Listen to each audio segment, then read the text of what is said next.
Hello everyone, তো দেখো আজকে আমরা আতা গাছ থেকে আতা পাড়ছি।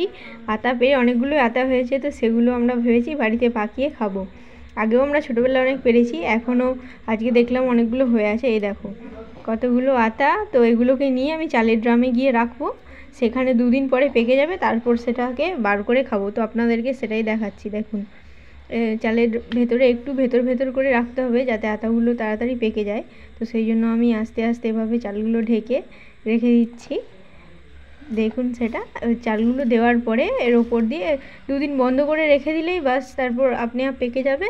এবার বাড়ির আতা, তো কেনা আতা হয়তো অতটা স্বাদ হয় না, কিন্তু বাড়ির আতা খেতে সত্যি মিষ্টি লাগে। আর আমাদের গাছের আতা ছোটো থাকতে আমরা খেয়ে আসছি, তো এত মিষ্টি লাগে, মানে আপনারা না খেলে বুঝতে পারবেন না। তো এই দেখুন 2 দিন পর খুললাম, পুরো পেকে গেছে। দেখুন তো কেমন তপ করছে। তো এই 2টো আতা পেরে আমার দাদু আছে, দাদুকে দেবো। দাদু খুব খেতে ভালোবাসে।